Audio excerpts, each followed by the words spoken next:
नया टॉपिक भी नया है, पहले मैंने पढ़ाया हुआ अभी नहीं है। बस उसको लेक्चर से समझे, कोई डिस्कशन करनी है तो फिर कर लें, या दोबारा लेक्चर लिया जाए वो नए सिरे से हैं, नए सिरे से लेक्चर।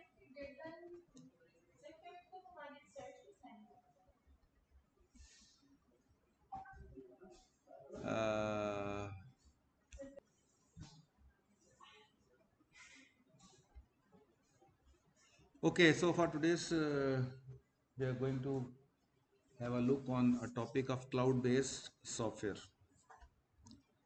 बिस्मिल्लाहिर्रहमानिर्रहीम।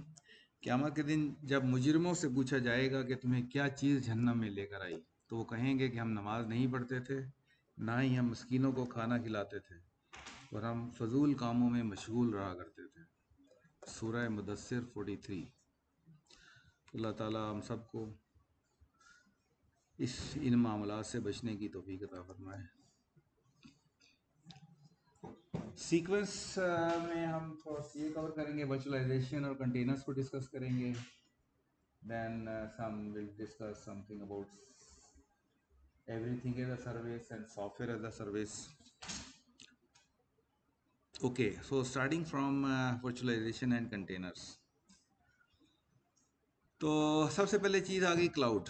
क्लाउड की जब हम बात करते हैं तो what is the essence of cloud? That cloud has there is a concept of virtual servers in a cloud. Cloud में फिजिकल सर्वर्स होते हैं, बट फिजिकल सर्वर्स के ऊपर we can create on one physical server we may create multiple virtual servers, and those virtual servers jointly may create a cloud.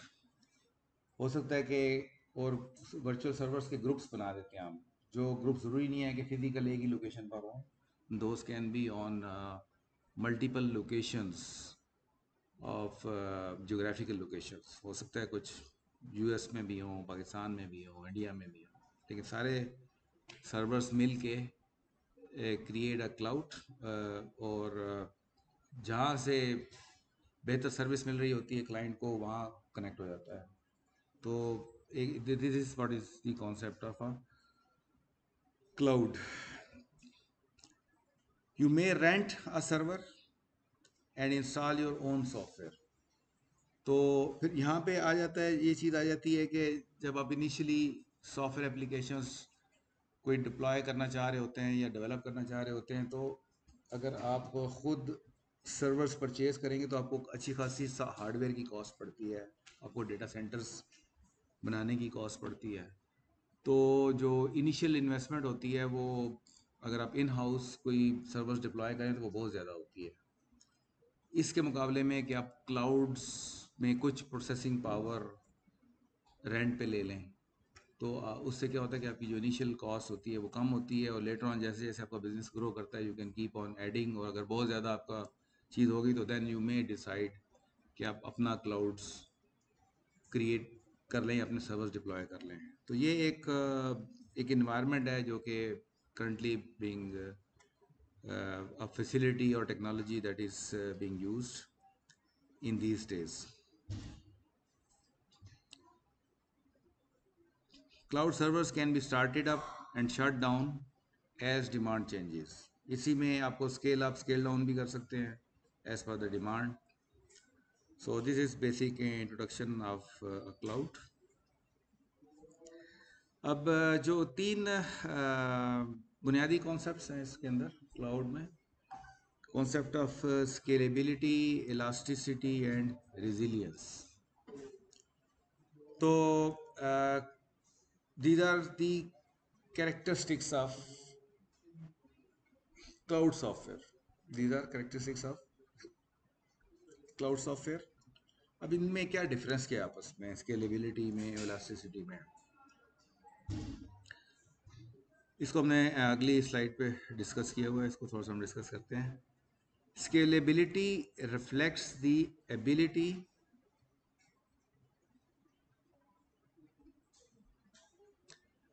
Scalability reflects the ability of your software to cope up with increasing number of users. यानी आपके users 1000 थे और एकदम चले गए 10,000 पे। तो cloud जो के सॉफ्टवेयर होते हैं और within a cloud environment you should have the capability to of to scale up by adding more servers. जो आपकी प्रोसेसिंग को स्केल अप करना है, रैम की रिक्वायरमेंट को स्केल अप करना है, तो आप डिफरेंट सर्वर्स को ऐड करके आप उसको स्केल अप कर सकते हैं। This is an important characteristic of one of the software. As the load on your software increases, your software automatically adapts so that system performance and response time is maintained। तो जो response time है, ताकि वो आपका because of more number of users या ज़्यादा load की वजह से रिस्पॉन्स टाइम ख़राब ना हो, आपका जो क्लाउड की इन्वायरमेंट में आपका सॉफ्टवेयर ऑटोमेटिकली रिसोर्सेज को एडजस्ट कर सकता है। दूसरी चीज़ है elasticity. Elasticity is related to scalability but also allows for scaling down as well as scaling up। तो यानी कि अगर नंबर ऑफ़ यूज़र्स कम हुए हैं तो फिर रिसोर्सेज कम यूज़ करेगा, जिसकी वजह से आपकी कॉस्ट कम होगी। जब रिसोर्सेज ज़्यादा यूज़ करने की ज़रूरत होगी तो ऑटोमेटिकली स्केल अप करेगा, जिससे आपकी कॉस्ट ज़्यादा हो जाएगी और आपके में भी you will be charge more.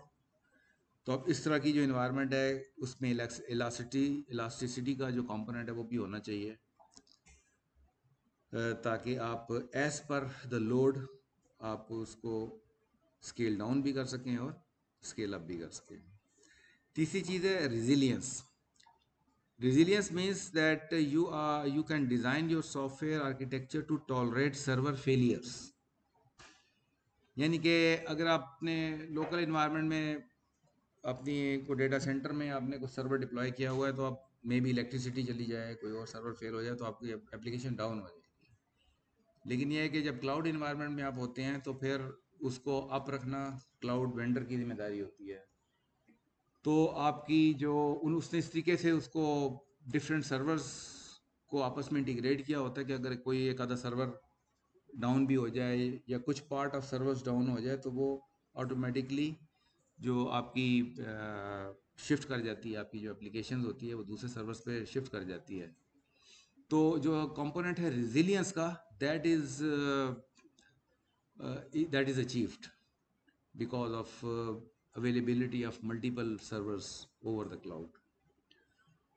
तो आपका स्ट्रेट अवे एप्लीकेशन फेल नहीं होती। हो सकता है आपकी परफॉर्मेंस थोड़ी सी डिग्रेड हो जाए, लेकिन है कि आपका ये नहीं हो सकता कि टोटली अनअवेलेबल हो जाए आपकी एप्लीकेशन।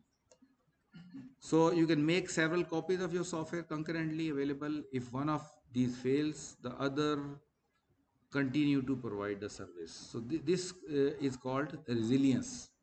तो resilience, elasticity और scalability, ये दो तीन तरह के कॉन्सेप्ट्स हैं जो कि क्लाउड सॉफ्टवेयर में की कैरेक्टरिस्टिक्स में आता है कि वी ट्राई टू अचीव। अगर हम क्लाउड पे कोई सॉफ्टवेयर रखा है तो हम we try to achieve these characteristics.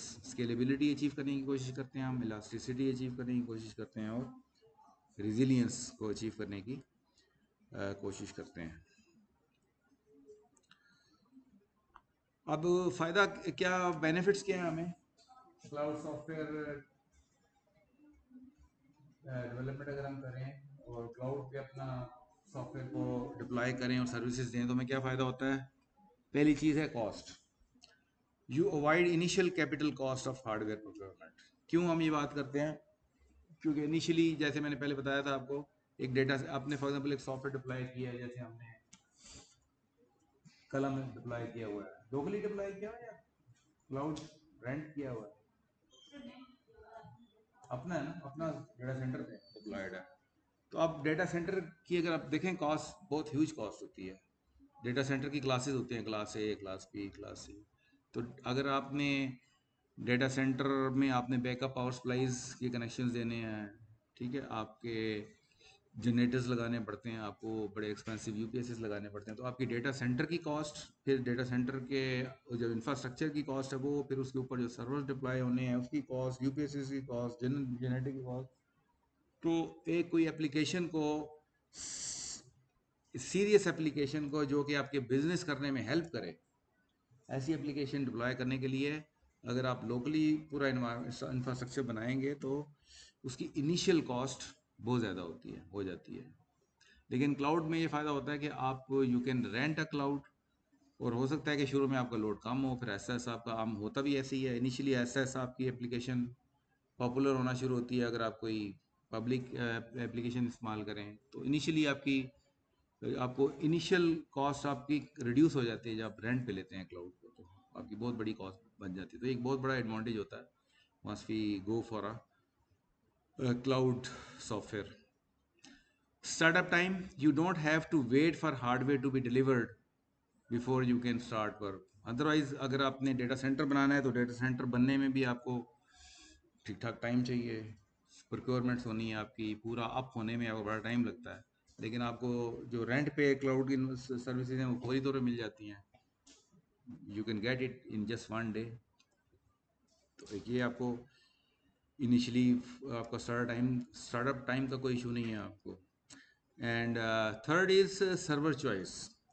If you find servers you are renting are not powerful enough, you can upgrade to more powerful systems. You can add servers, क्योंकि cloud में already आपने खुद choose करना होता है कि आपने कितनी रैम लेनी है, कितनी प्रोसेसिंग पावर लेती है, कितने प्रोसेसर्स चाहिए आपको, कितनी आपको रैम चाहिए, कितनी हार्ड डिस्क चाहिए। ये तीन मेजर फैक्टर्स होते हैं जो आपने डिसाइड करने होते हैं। और आप जब देखते हैं कि हमें वी आर शॉर्टफॉल हो रहा है हमें, तो आप you can increase your power. अगर आप देखें जी आपका लोड कम हो रहा है तो आप नीचे डाउन स्केल कर सकते हैं वेरी इजीली। इसमें ना क्लाउड वेंडर के लिए इशू है ना आपके लिए कोई इशू होगा। जबकि अगर आपने खुद परचेज़ किया तो जो आपने इनिशियल इन्वेस्टमेंट कर लिया ना, उससे आप कम ज़्यादा नहीं कर सकते। जो खरीद लिया, या आपको फौरी तौर पे उसमें आप कमी ज़्यादा नहीं कर सकते। Fourth one is distributed development.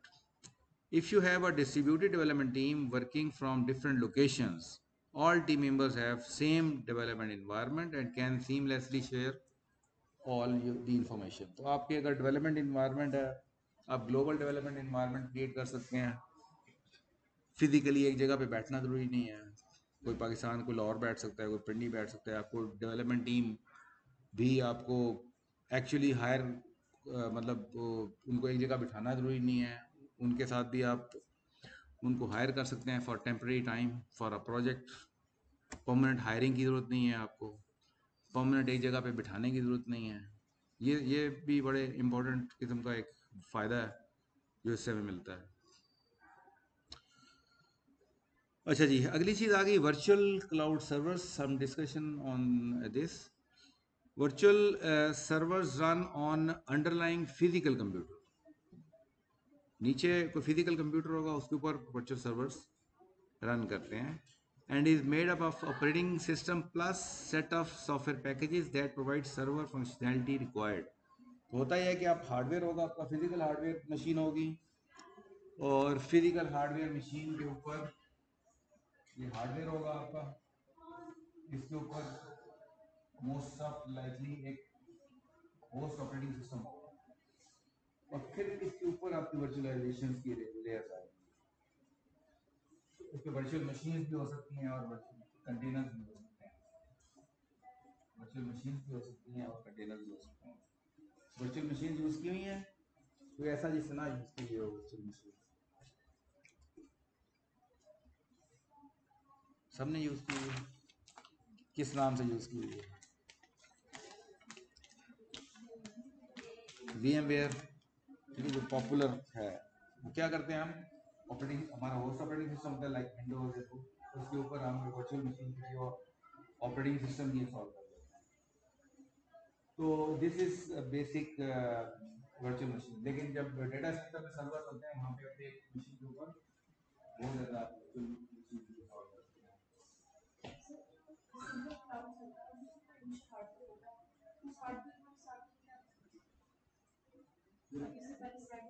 हाँ, डेटा सेंटर्स के हार्डवेयर जो होता है ना, उसमें उनकी प्रोसेसिंग पावर ज़्यादा होती है, ठीक है, उनकी रैम वहाँ पे ज़्यादा होती है, हार्ड डिस्क की स्पेसेस ज़्यादा होती है। तो एक एक मदरबोर्ड पे आपके 4-4 8-8 प्रोसेसर लग जाते हैं। जो सर्वर्स और मशीन होती है, जो हमारी मशीन होती हैं, जो क्लाइंट मशीन होती है, जिसमें हम काम करें तो हमारे पास एक प्रोसेसर होता है, इसके अंदर कोर होती है, उसका हाई लेवल देते हैं। लेकिन डेटा सेंटर्स में एक ही प्रोसेसर के अंदर कोर्स भी हो सकती है और एक ही मदरबोर्ड पे मल्टीपल प्रोसेसर भी लग जाते हैं। इसकी वजह से फिर क्योंकि प्रोसेसिंग पावर आपका ज़्यादा आ जाती है तो आप ऑपरेटिंग सिस्टम के ऊपर फिर वर्चुअल मशीन मल्टीपल डिप्लॉय कर सकते हैं। इस तरह तो आमतौर से इसके ऊपर वर्चुअल मशीन हैंडल करने के लिए एक और चीज़ होती है, हाइपरवाइजर भी कहते हैं उसको, ये भी सॉफ्टवेयर होता है। फिर हाइपरवाइजर के ऊपर वर्चुअल मशीन लगती है। हाइपरवाइजर ओएस के ऊपर इंस्टॉल होता है। जब VMware हम इंस्टॉल करते हैं तो हाइपरवाइजर पहले इंस्टॉल होता है, तो उसके ऊपर आपकी वो मेरे में भी लिनक्स की मशीन करनी है, जो भी मशीन करनी है वो आ जाती है। So a virtual server is a standalone system that can run on any hardware in the cloud. Run anywhere characteristics is possible because virtual servers has no external dependency. क्योंकि अगर वर्चुअल मशीन यहाँ पे virtual servers basically run हो रहे होते हैं, लेकिन क्योंकि नीचे एक हाइपरवाइजर सा चल रहा होता है, उसके नीचे हो सकता है हार्डवेयर किसी भी कंपनी का हो सकता है, ये ऑपरेटिंग सिस्टम लिनक्स भी हो सकता है, विंडोज भी हो सकता है, लेकिन ये कम्युनिकेट करता है हाइपरवाइजर से, जो कि कॉमन है सेटअप ऑफ सॉफ्टवेयर होता है। नीचे हार्डवेयर कोई भी हो सकता है, किसी कंपनी का हो सकता है, और ये ऑपरेटिंग सिस्टम भी कोई भी हो सकता है। हाइपरवाइजर भी दो तरह के आते हैं, एक होता है कि बगैर ऑपरेटिंग सिस्टम के डायरेक्टली हार्डवेयर पे डिप्लॉय हुआ होता है, ठीक है, हाइपरवाइजर। एक होता है जो कि डायरेक्ट हार्डवेयर पे होता है और फिर इसके ऊपर वर्चुअल मशीन आ जाती है। एक होता है कि बीच में ऑपरेटिंग सिस्टम आता है, उसके ऊपर हाइपरवाइजर आता है। दो तरह के हाइपरवाइजर्स एग्जिस्ट करते हैं। बहरहाल जो वर्चुअल मशीन होती है उससे कम्युनिकेट करना होता है हाइपरवाइजर से। हाइपरवाइजर वो हार्डवेयर पे, इसकी वजह से there is a level of indirection, यानी डायरेक्टली हार्डवेयर से कम्युनिकेट नहीं कर रही होती मशीन। तो इस वजह से आप इस वर्चुअल मशीन को कहीं भी डिप्लॉय कर सकते हैं। उसके अंदर जो भी सर्विसेज आपने डिप्लॉय की थी, फिर कॉपी पेस्ट करें और कॉपी करें और कहीं और जाकर डिप्लॉय करते हैं, तो जो भी सर्विसेज आपने उसमें सेटअप किए हैं वो कहीं और चल रहे हैं। तो ये इस तरह की आपको इन्वायरमेंट मिल जाती है। Virtual machines running on physical server hardware can be used to implement the virtual servers. Basically ये जो वर्चुअल मशीन होती हैं, इनके अंदर फिर आपके सर्वर्स इंस्टॉल होते हैं। पूरी इन्वायरमेंट डेटा सेंटर्स के अंदर होती है। डेटा सेंटर्स से क्लाइंट को ये सर्वर्स जो है ये सर्विसेज दे रहे होते हैं। उसके ऊपर कोई एप्लीकेशन आप डिप्लॉय कर देंगे, तो वर्चुअल सर्वर की इन्वायरमेंट हो सकती है, विंडोज सर्वर हो सकता है, लिनक्स सर्वर हो सकता है, जो कि वर्चुअल मशीन पे रन हो रहा होता है। Hypervisor provides hardware emulation that simulates operation of underlying hardware. तो बेसिकली जो ये वर्चुअल मशीन यहाँ पे रन हो रही है, ये सर्वर रन हो रहा होता है, उसको हाइपरवाइजर उसको दिख रहा होता है कि ये हार्डवेयर है, उसके लिए हाइपरवाइजर एक्ट्स एज हार्डवेयर, क्योंकि operating system is design to interact with the hardware, लेकिन ये it is an emulator of hardware. इसलिए जब इसके ऊपर आप ऑपरेटिंग सिस्टम डिप्लॉय करते हैं तो उसको ऐसे ही लग रहा होता है कि मैं हार्डवेयर के ऊपर, ठीक है। If you use virtual machines to implement virtual servers, you have exactly the same hardware platform as a physical server. तो यानी कि बेसिकली फिजिकल सर्वर में और हाइपरवाइजर में इसको कोई डिफरेंस नजर नहीं आ रहा होता, वर्चुअल मशीन को कोई डिफरेंस नजर नहीं आता, उसको यही लग रहा होता है मैं हार्डवेयर पे रन हो रहा हूँ। अब implementing virtual servers on virtual machines, तो ये अगर आप देखें तो यहाँ पे आपको नज़र आ रहा है कि ये इन्वायरमेंट ये है कि सबसे नीचे आपका सर्वर का हार्डवेयर है और उससे ऊपर गेस्ट ऑपरेटिंग सिस्टम आ गया, इसके ऊपर हाइपरवाइजर आ गया which is an emulator of hardware, और उसके ऊपर अब हमने दो जो है वो हमने सर्वर्स डिप्लाई किए हुए हैं। एक को हम कह रहे हैं वर्चुअल वेब सर्वर और एक है virtual mail server. Web server के लिए हमने क्या किया कि हमने लिनक्स ऑपरेटिंग सिस्टम इस्तेमाल किया है और उसके ऊपर हमने रन किया है अपैचे वेब सर्वर। ठीक है, तो बेसिकली ये ऑपरेटिंग सिस्टम को हाइपरवाइजर ऐसे ही नजर आ रहा है जैसे कोई हार्डवेयर है। दूसरी तरफ जो वर्चुअल मेल सर्वर है उसके लिए हमने विंडोज सर्वर इस्तेमाल किया है और उसके ऊपर हमने सर्वर जो विंडोज का सर्वर का सॉफ्टवेयर होता है वो हमने इंस्टॉल किया हुआ है और उस पर में भी आउटलुक यूज़ हो रही है, इस तरह की चीज़ यूज़ हो रही है। तो इस तरीके से हम we can deploy depending on the power और resources of our hardware, we can deploy multiple virtual servers in a cloud environment. ये जोग्राफिकली एक लोकेशन भी हो सकती है और जोग्राफिकली डिफरेंट लोकेशन हो सकती हैं। एक डेटा सेंटर के अंदर मल्टीपल हार्डवेयर सर्वर हो सकते हैं। यार ये आजकल तकरीबन ये रूटीन ही बन गई है। कुछ किया है तुमने? नहीं सर, चेक किया था वहाँ से, एक बार रिफ्रेश किया था आज को। किसको? ये वहाँ पे हम लोगों ने हाँ, डॉक्टर्स अभी वगैरह खुल रहा है क्योंकि मैं कभी अभी जा रहा हूँ, वो जाता हूँ ट्रैवल अपनी को लगा अटेंडेंस था। लेने जा रहा हूँ ना, पिछले 2 हफ्ते से मैं अटेंडेंस नहीं लगा सक रहा हूँ।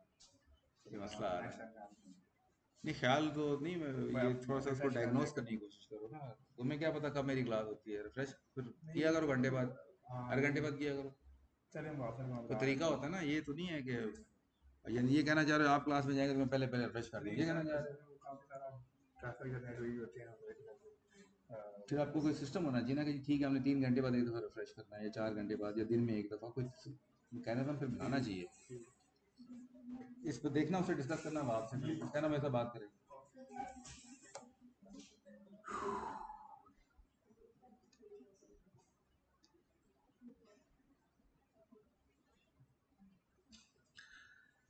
तो these are different virtual machines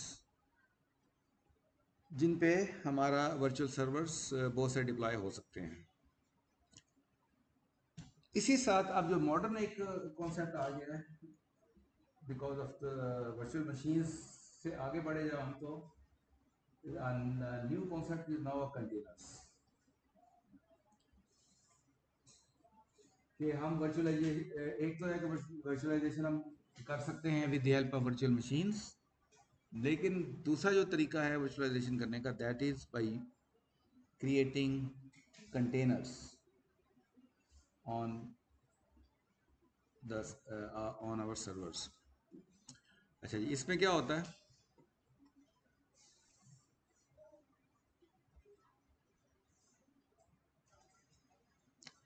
If you are running cloud-based system with many instances of application or services, these all use same operating system. You can use a simpler virtualization technology called containers. अच्छा, अभी कह रहे हैं कि अगर कोई आपका ऐसा सर्वर है जिसमें आप एक आपका नीचे ऑपरेटिंग सिस्टम एक ही है, तो आप उसके ऊपर ये वीएम क्रिएट करने के लिए आप कंटेनर्स क्रिएट कर रहे हैं, तो वो ज़्यादा कॉस्ट इफेक्टिव होता है। तो using containers accelerates process of deploying virtual servers on the cloud. तो containers का क्योंकि साइज कम होता है as compared to virtual machines, container का साइज बहुत ही छोटा होता है, इसका साइज मेगाबाइट्स में होता है, जबकि जो वर्चुअल मशीन इंस्टॉल करेंगे लिनक्स विंडोज की, इसका साइज गीगाबाइट्स में होता है। तो सर्वर्स कंटेनर्स को डिप्लॉय करना जो है ये बहुत आसान होता है। जैसे नीचे लिखा हुआ है, containers are usually megabyte in size and whereas virtual machines are in gigabytes. Containers can be started and shut down in few seconds, क्योंकि साइज छोटा है उसको रीस्टार्ट करना, शट डाउन करना आसान होता है और जल्दी हो जाता है, कम टाइम लगता है। तो ये कुछ सेकंड में आपका रीस्टार्ट कर सकते हैं, वर्चुअल मशीन में कुछ मिनट लगते हैं रीस्टार्ट करने में। तो एक ये हैवीनेस, क्योंकि बहुत सी सर्विसेज चल रही होती हैं उसके अंदर। Containers are an operating system virtualization technology that allow independent servers to share single operating system. अब होता क्या है कि जब यहाँ पे हम वर्चुअल मशीन में जब हम वर्चुअल मशीन इंस्टॉल करते हैं ना, तो ये virtual machine for example Linux की है, ये फॉर एग्जाम्पल विंडोज की है, तो पूरा पूरा लिनक्स का ऑपरेटिंग सिस्टम इंस्टॉल कर देते हैं। तो उसमें बहुत सी ऐसी सर्विसेज होती हैं जो आपको नहीं चाहिए। एक क्योंकि एक सीडी मिली हुई है आपको, या यूएसबी गया होगा, तो आप पूरे पूरा ऑपरेटिंग सिस्टम जो कि हार्डवेयर पे इंस्टॉल करना होता है वो पूरे का पूरा लॉग के डिप्लॉय कर देते हैं। वो गीगाबाइट्स में साइज होता है। विंडोज का भी ये है, पूरे का पूरा फुल ऑपरेटिंग सिस्टम चाहिए होता है। लेकिन होता ये है कि आपको जो एप्लीकेशन रन करनी है, हो सकता है उस एप्लीकेशन को सारी ऑपरेटिंग सिस्टम में से वो सारी सर्विसेज ना चाहिए हो, और मोस्ट ऑफ द टाइम यही होता है कि सारी सर्विसेज नहीं चाहिए होती। तो फिर ये करते हैं हम कि हम कंटेनर बनाते हैं। स्पेशलिस्ट फॉर्म्स हैं जो कंटेनर बना देती हैं। आपने कंटेनर को यूज़ करना होता है, तो आपको एक कंटेनर कोई होगा तो आपको नजर आएगा कि स्मॉल साइज के आपको लिनक्स, स्मॉल साइज के लिनक्स के कंटेनर मिल जाएंगे आपको। अब पता है कि जी ये कंटेनर जो है ना, ये for example node JS run करने के लिए ये कंटेनर छोटा सा काफ़ी है, क्योंकि जो सर्विसेज चाहिए आपको लिनक्स रिलेटेड वो ऑलरेडी उन्होंने डिप्लॉय करके नोड जेएस के लिए एक छोटा सा कंटेनर बनाया हुआ है, तो सारी सर्विसेज आपको नहीं चाहिए। तो आप एप्लीकेशन स्पेसिफिक सर्विसेज का सबसेट लेके ऑपरेटिंग सिस्टम से आप कंटेनर बना लेते हैं। आई रिपीट, आप क्या करते हैं, ऑपरेटिंग सिस्टम का सबसेट लेते हैं। सबसेट लेके जो रिक्वायर्ड होता है किसी भी उसको रन करने के लिए, फॉर एग्जाम्पल आप कहते हैं माई एसक्यूएल को रन करना है, तो माई एसक्यूएल रन करने के लिए जो सर्विसेज चाहिए उसका अपना एक कंटेनर आपको मिल जाएगा। इसके अंदर जो रिक्वायर्ड सर्विसेज है बस वो चलाने के लिए एक छोटा सा आपको कंटेनर मिल जाएगा। आप सिर्फ वो रन करेंगे, पूरे का पूरा ऑपरेटिंग सिस्टम जिसमें बहुत कुछ पड़ा हुआ वो हम इंस्टॉल नहीं करेंगे।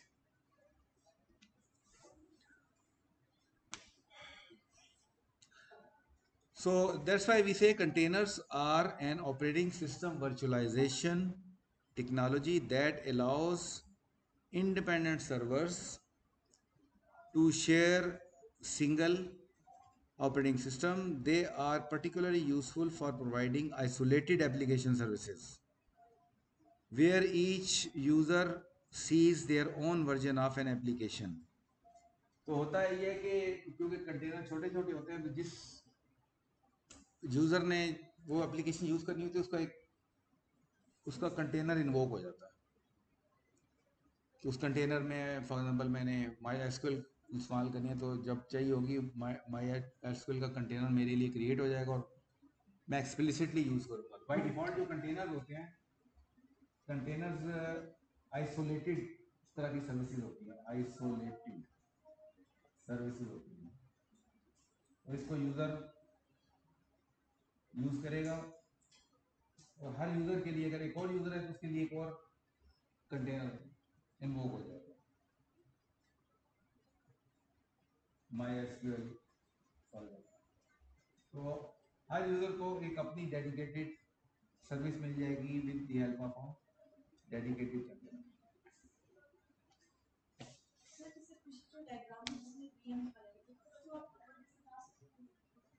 उसको मैं अभी इसको दिखाने लगा कंटेनर की डायग्राम। इसमें क्या होता है, ये इसमें उसी तरीके से सर्वर हार्डवेयर है नीचे, उसके बाद होस्ट ऑपरेटिंग सिस्टम आ गया। ये दो चीज़ें तो वो लेयर्स वही हैं। इसके बाद होस्ट ऑपरेटिंग सिस्टम के बाद हाइपरवाइजर के बजाय यहाँ पे एक कंटेनर मैनेजर होगा। कंटेनर मैनेजर होगा which has the capability of regulating the containers. उन कंटेनर को शट डाउन कर सकता है, रन कर सकता है, डिप्लॉय कर सकता है, उनको रिमूव कर सकता है। ये सारी इस तरह की सर्विसेज जो है वो कंटेनर मैनेजर जो आप डिप्लॉय करेंगे वो करेगा। अब इसके ऊपर आप फिर हर यूज़र का अपना कंटेनर हो, जैसे यहाँ लिखा है यूज़र वन, ये कंटेनर वन यूज़ कर रहा है, यूज़र टू है ये कंटेनर टू यूज़ कर रहा है। अब फॉर एग्जांपल कंटेनर वन में जो इन्वोक किया हमने उसमें क्या पड़ा हुआ है, ग्राफिक लाइब्रेरी, प्रोग्राम मैनेजर, तो ग्राफिक डिज़ाइन का सॉफ्टवेयर है। तो ये यूज़र वन है जो कि ग्राफिक डिज़ाइन का एक सॉफ्टवेयर यूज़ कर रहा है, तो इसका एक अपना आइसोलेटेड कंटेनर है। एक और यूज़र है अगर वो भी ग्राफिक डिज़ाइन का सॉफ्टवेयर यूज़ करेगा तो इसको अपना एक कंटेनर अवेलेबल हो जाएगा। तो जितने यूज़र होंगे हर एक का अपना अपना कंटेनर होगा। ठीक है, ये ऐसी समझ लें जैसे आप आजकल क्लाउड बेस्ड डायग्राम वगैरह बना रहे होते हैं, मुख्तलिफ अवेलेबल हैं। तो वो डायग्राम समझे कि वो जब आपको एक स्क्रीन खुल के आती है तो एक कंटेनर आपके लिए एक वहाँ पे रन होने लग जाता है, तो आप आइसोलेटेड इन्वायरमेंट में काम कर रहे होते हैं। ये virtual machine के लिए तो जो हार्डवेयर है वो डिवाइड हो जाता है। फॉर एग्जांपल अगर आप 16 GB रैम है virtual machine को 4 GB लेनी है तो उसमें से 4 GB करके तो उसको हाँ, कंटेनर्स में जो हार्डवेयर रिसोर्सेज है वो डिस्ट्रीब्यूट होते हैं, डिस्ट्रीब्यूट होते हैं। वो भी होते हैं डिस्ट्रीब्यूट कंटेनर। हाँ, डिस्ट्रीब्यूट होते हैं, लेकिन वो फिर कंटेनर मैनेजर उनको देख रहा होता है।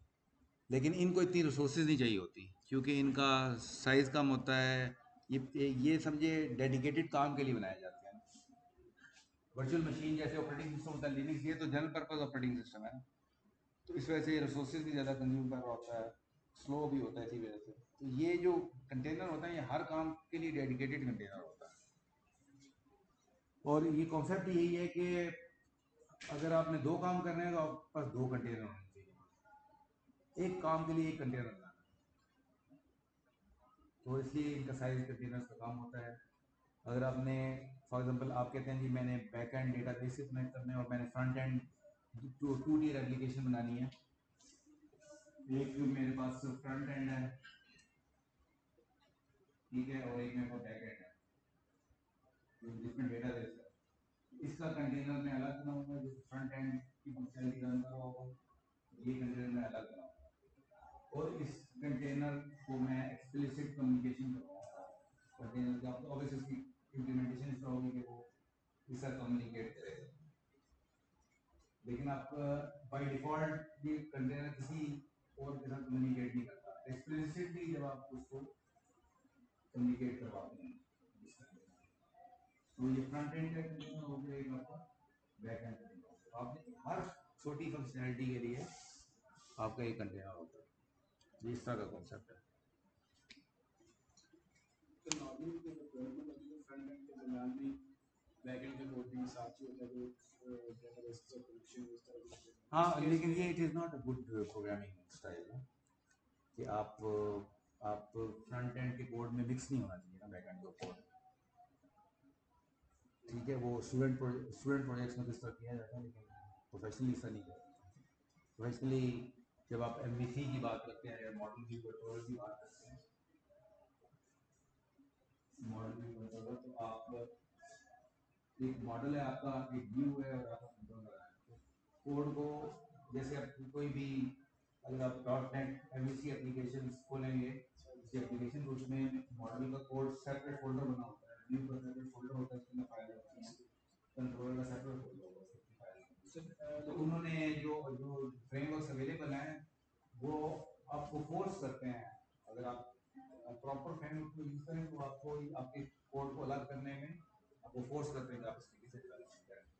लेकिन सर मुझे कहना ये चाहूँ कि होते तो अलग अलग चले फोल्डर और फाइल्स में पड़े, लेकिन एक ही जगह पर पड़े होते हैं और कम्युनिकेशन जब आपस में करती हैं तो स्ट्रेट में होती है। इसमें एक ओवरहेड नहीं आ जाएगा, जो फ्रंट एंड और बैक एंड के दोनों के अलग कंटेनर होंगे और एक कंटेनर से दूसरे कंटेनर की कम्युनिकेशन जब कराएंगे तो वो स्लो नहीं हो जाएगी इन टर्म्स के एक ही जगह एक ही कंटेनर फ्रंट एंड और बैक एंड।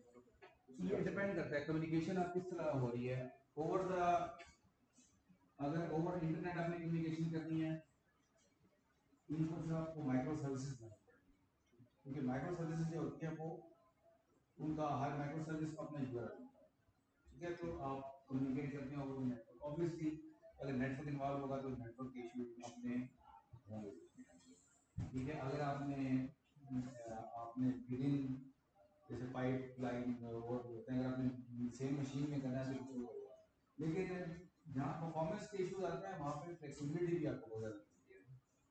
तो प्रोज एंड कॉन है इसके, लेकिन एक्सपीरियंस ये बताता है कि क्योंकि अब नेटवर्क इश्यूज इतने रह नहीं रहे, क्योंकि आपके ज़्यादातर फाइबर नेटवर्क्स हैं, आपके 5G नेटवर्क मोबाइल भी हो रहे हैं, आपके इंटरनेट भी बहुत बेहतर हो गया है, तो इसलिए नेटवर्क डिपेंडेंसी एक इशू नहीं है। इस तरह से ये जो मॉडल है माइक्रो सर्विसेज का मॉडल, जो कि आप डिफरेंट टूल्स है वो इंटरनेट के थ्रू कम्युनिकेट कर होते हैं, ये अब it is gaining, taking the space in all applications.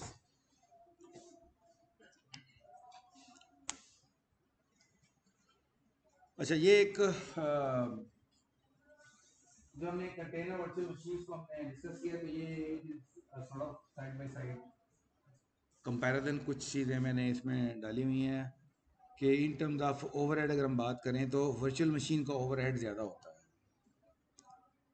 ठीक है, लेकिन कंटेनर्स का जो ओवरहेड होता है वो कम होता है, क्योंकि virtual machine includes full operating system, binaries and libraries पूरी की पूरी होती हैं, जबकि container share host operating system lighter than virtual machine, तो इसका साइज़ कम होता है, कम लाइब्रेरीज होती हैं इसके अंदर। इसका स्टार्टअप टाइम जो है वो वर्चुअल मशीन का स्लो होता है, टाइम लगाता है, जबकि कंटेनर जो है वो जल्दी बूट हो जाता है।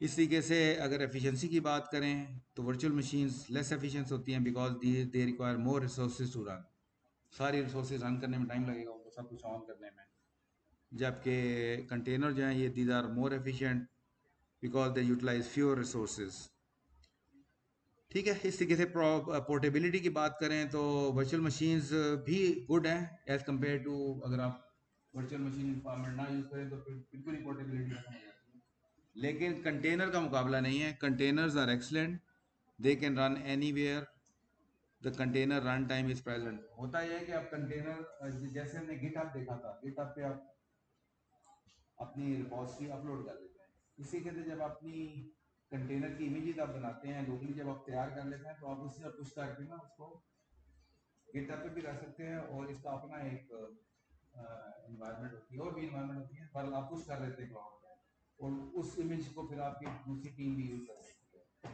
तो इस तरह का पुश पुल करने वाला जो कॉन्सेप्ट है वो कंटेनर के साथ भी बहुत इफेक्टिवली यूज़ किया जाता है। फिर वर्चुअल मशीन का साइज़ ज़्यादा होता है, कंटेनर का साइज़ कम होता है। परफॉर्मेंस की बात करें तो ये स्लोअर होता है ड्यू टू हाइपरवाइजर ओवरहेड, जबकि it is nearer to native performance, तो इसकी परफॉर्मेंस ज़्यादा बेहतर होती है कंटेनर की। फिर स्टोरेज स्पेस की बात करें तो वीएम ज़्यादा स्टोरेज ले रही स्पेस ले रही है, जबकि कंटेनर स्पेस कम ले रहा है। इस तरह अगर हम मैनेजमेंट की बात करें तो जो वर्चुअल मशीन है, these are manage by hypervisors and containers are manage by container orchestration tools like Kubernetes. Kubernetes सुना हुआ नाम कभी? वैसे मतलब सुन लिया हो, कान में पड़ा हो। आमतौर से एक ये चीज़ आती है, ये कंटेनर मैनेजमेंट का एक प्रोडक्ट है, प्रोडक्ट एक्चुअली ये गूगल की प्रोडक्ट है। अच्छा, फिर एग्जांपल वर्चुअल मशीन की क्या है? VMware, VirtualBox, Hyper V, और कंटेनर के एग्जांपल हैं डॉकर, क्यूबिनेटिस, पोडमैन, पॉडमैन, ठीक है। These are some of the examples of containers and virtual machine. फिर सिक्योरिटी की हम बात करें तो इसकी सिक्योरिटी ज़्यादा स्ट्रॉन्ग है वर्चुअल मशीन्स की, क्योंकि इसमें बहुत सी लाइब्रेरी इंस्टॉल करते हैं तो सिक्योरिटी की लाइब्रेरी भी ज़्यादा इसके अंदर होती हैं। इसमें these are less isolated and rely on kernel security but faster to patch. Kernel का मतलब ये है कि जो इसका अपना नीचे मैनेजर चल रहा होता है, कंटेनर मैनेजर, वो। कंपैटिबिलिटी की बात करें तो it can run different operating system types on the same host, और ये जो कंटेनर है it requires same operating system type as a host, ठीक है जी। स्केलेबिलिटी की बात करें तो scalable but more resource heavy, और containers are highly scalable due to low resource demand.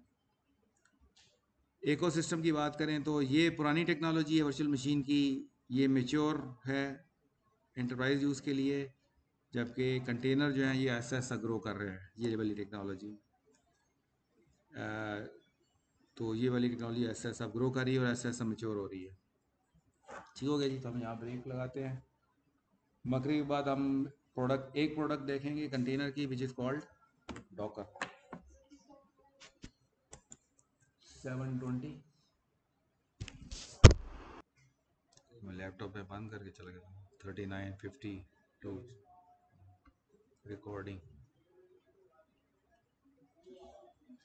So Docker container were developed by Google. तो ये पेशकश गूगल की है हैं? नहीं नहीं नहीं, आजकल तो ये स्टैंडर्ड बन गया एक तरह का.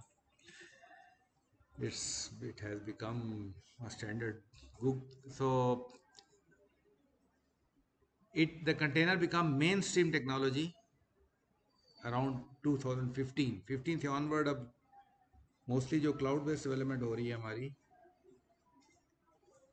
वो उसमें बहुत ज़्यादा डॉकर यूज़ होने लग पड़ा है.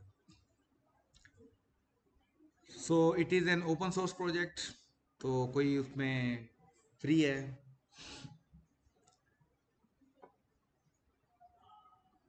It is called Docker, provided a standard mean of container management. तो इसके अंदर कंटेनर मैनेजमेंट का मैकेनिज्म इन प्लेस है. Docker is a container management system that allows users to define software to be included in the container as a Docker image. It also includes runtime system.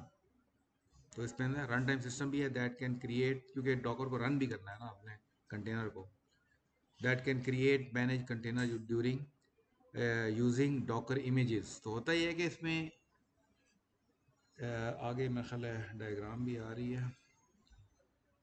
पहले मैं diagram दिखा दूँ आपको, ये वाली.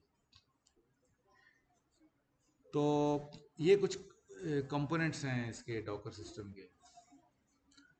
तो Docker में एक डॉकर होस्ट होता है. जब आप डॉकर इंस्टॉल करेंगे अपने कंप्यूटर पे, तो होस्ट इंस्टॉल हो जाएगा. होस्ट के साथ एक डेस्कटॉप, डॉकर डेस्कटॉप भी आप इंस्टॉल कर लेते हैं. ये मैंडेटरी नहीं है लेकिन ऑप्शनल है, but it helps you in managing your images and containers. तो एक जो बुनियादी कंपोनेंट है वो डॉकर होस्ट का कॉन्सेप्ट है, और दूसरा जो है वो दैट इज़ डॉकर क्लाइंट. दो बुनियादी चीज़ें हैं. तो क्लाइंट जो है वो, क्लाइंट के पास डॉकर फाइल्स पड़ी होती हैं. डॉकर फाइल्स के अंदर लिखा होता है कि इमेज किस तरीके से बनानी है, उस पर एक कमांड लिखी होती हैं. आगे मैं दिखाता हूँ आपको. उससे इमेजेस बन जाती हैं. इमेजेस पे पूरी इंस्ट्रक्शंस लिखी होती हैं कोई भी इन्वायरमेंट क्रिएट करने की, कि कौन कौन सी चीज़ लोड करनी है, कौन कौन सी लाइब्रेरी पे डिपेंडेंसीज हैं, ये सारा वो डिटेल लिखी होती है. अब होता है कि उस इमेज को आप रन करते हैं. जब इमेज को रन करते हैं तो एक कंटेनर में वो इमेज रन होती है. यानी वो जो भी लिखा होता है इमेज के अंदर वो सब कुछ रन होने लग जाता है. तो वो रन होता है तो एक कंटेनर के अंदर रन होता है फिर वो. तो that container is basically then executes anything. तो डॉकर फाइल से, आई रिपीट, डॉकर फाइल से क्या होता है कि इमेजेस जनरेट होती हैं. इमेजेस के अंदर सारी लिखा होता है इंफॉर्मेशन के वो इन्वायरमेंट कैसे एग्जीक्यूट होगी. तो जब इन्वायरमेंट एग्जीक्यूट होती है इमेज को, जब हम उसको रन करते हैं इन्वायरमेंट को, तो कंटेनर बन जाता है. और उस कंटेनर को फिर मैनेज कर रहा होता है ये डेमन. इमेजेस को और कंटेनर्स को इनको डेमन मैनेज कर रहा होता है. इस तरीके से जो आप इमेजेस बनाते हैं उन इमेजेस को आप अपलोड कर सकते हैं, पुश कर सकते हैं. गिटहब की तरह रिपोजिटरी होती है जिसे हम डॉकर हब कहते हैं. ये इसका लिंक है hub.docker.com. तो यहाँ पे इमेज जाकर आप अपलोड करना चाहें, शेयर करना चाहें किसी और के साथ डॉकर की इमेज, तो वो आप इमेज को रन भी कर सकते हैं. अगर आपको कोई इमेज चाहिए तो thousands of images are uploaded there. वो इमेज आप डाउनलोड करके आपकी बेस इमेज बन जाती है. उस इमेज को फर्दर कोई उसमें नोक पलक दुरुस्त करनी है वो करके, तो then you can run that image. तो आपकी इन्वायरमेंट के अंदर वो फिर कंटेनर रन होने लग जाएगा. जब कंटेनर रन होगा तो क्लाइंट के ज़रिए आप उस कंटेनर से आप उसको कंटेनर की सर्विसेज आप यूज़ कर सकते हैं. आमतौर से हम जो आईडीज़ होती हैं हमारे पास, विजुअल स्टूडियो कोड, वो आईडीज़ एज अ क्लाइंट काम कर रही होती हैं कंटेनर के साथ. तो वो they can communicate with container. For example अगर अपने किसी डेटाबेस का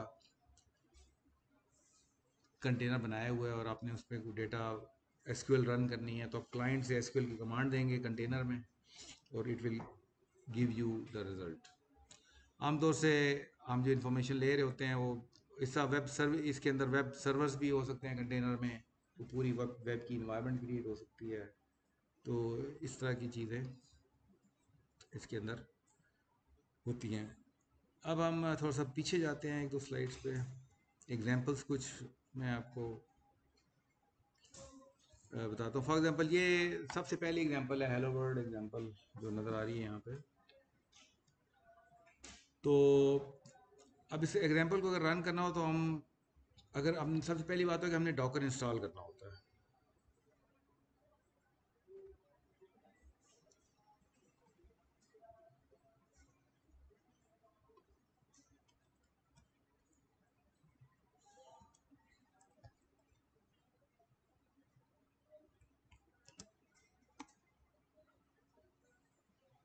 या फिर वही गाना।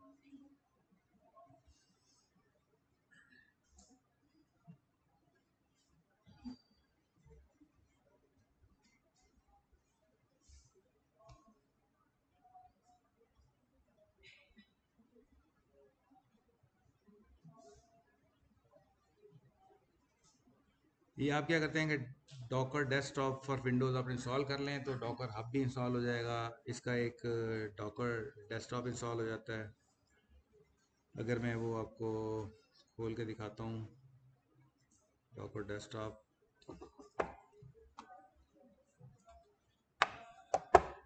ये जब इंस्टॉल हो जाएगा तो उसका डेमन भी इंस्टॉल हो जाएगा और ये इसकी एक वर्चुअल इसका जो GUI भी इंस्टॉल हो जाएगी। अब इसमें आप देखें तो एक इसमें टैब नज़र आ रहा है कंटेनर का और इमेजेस और वॉल्यूम और डेवलपमेंट इन्वायरमेंट ये है कि VS स्टूडियो कोड आप रन कर सकते हैं। अच्छा, जो बुनियादी चीज़ है वो इमेज है।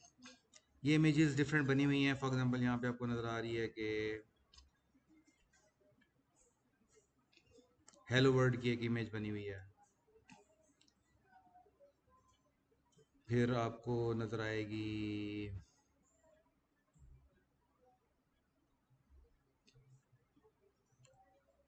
MySQL की इमेज पड़ी हुई है। ये रन नहीं हो रही, यहाँ पे रन का बटन बना हुआ है, इसका मतलब है इस वक्त रन नहीं हो रही।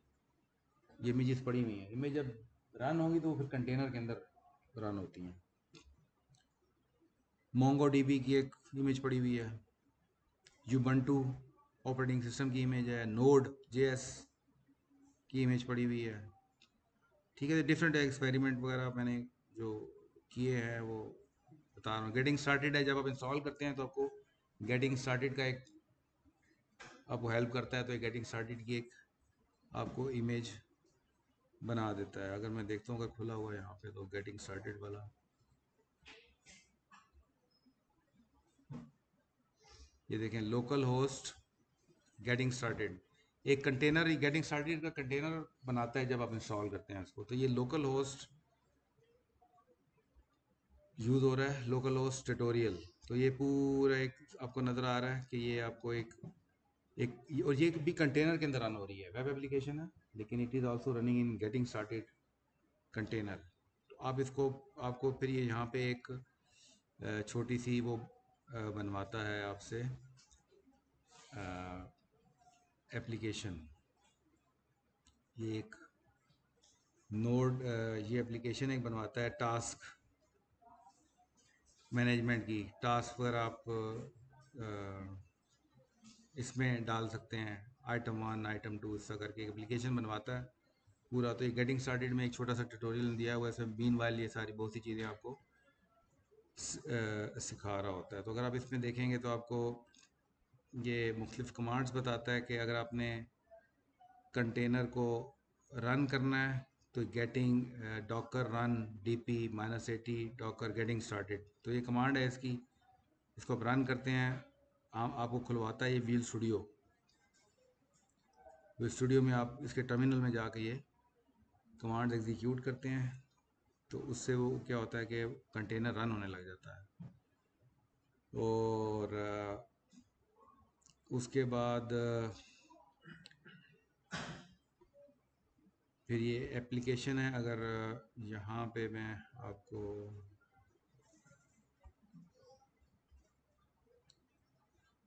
गेटिंग स्टार्टेड,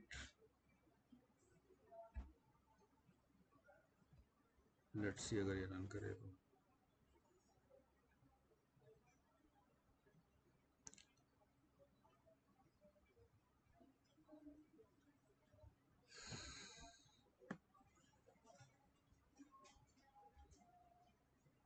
तो अगर मैं अभी कंटेनर में जाऊं तो ये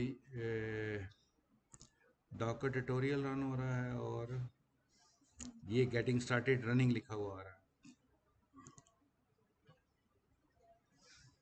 ठीक है, इसके अंदर आपको एक ये भी चीज़ नज़र आ रही है रनिंग। तो यहाँ से इसका ये 3000 पोर्ट पे रन होती है।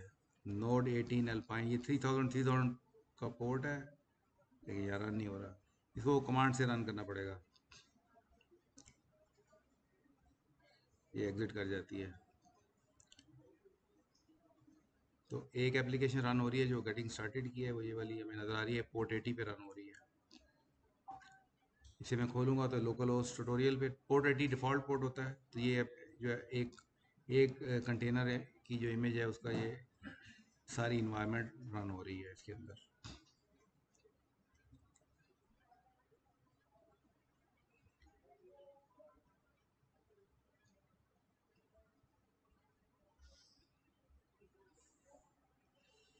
तो ये जो ऐप है, ऐप के अंदर आप देखेंगे एक डॉकर फाइल के नाम से फाइल होती है। दूसरी, क्योंकि नोड एप्लीकेशन है ये, तो नोड एप्लीकेशन को कॉन्फ़िगर करने के लिए एक पैकेज डॉट जेसन की फ़ाइल होती है, जो कि जब नोड इन्वायरमेंट आपने कॉन्फ़िगर करनी होता है तो ये पैकेज डॉट जेसन फाइल है, ये आपको कॉन्फ़िगरेशन बताती है। इसके मुताबिक जब आप रन करते हैं तो कॉन्फ़िगरेशंस डेवलप होती हैं। जैसे फॉर एग्जांपल इसके अंदर डिपेंडेंसीज लिखी हुई हैं, तो डिपेंडेंसीज अगर अवेलेबल नहीं होंगी तो ये डिपेंडेंसीज आपकी, ये मैंने नीचे कमेंट्स में दिया हुआ है, तो ये प्रोडक्शन डिपेंडेंसीज ये अगर नहीं होंगी तो ये डाउनलोड करके आपकी डिपेंडेंसीज पूरी करेगा। इस तरीके से कुछ डेवलपमेंट डिपेंडेंसीज होती हैं, अलग से आपको यहाँ पे नज़र आ रहा है। अगर डेवलपमेंट इन्वायरमेंट जैसे टेस्टिंग में जस्ट इस्तेमाल होता है, इस तरीके से ये फॉर्मेटिंग की है प्रिटियर, तो ये डेवलपमेंट इन्वायरमेंट की कोई डिपेंडेंसीज हैं। तो ये चीज़ें जो कुछ लिखा होता है पैकेज या जेसन फाइल में, ये सारी चीज़ें डाउनलोड होती हैं और फिर ये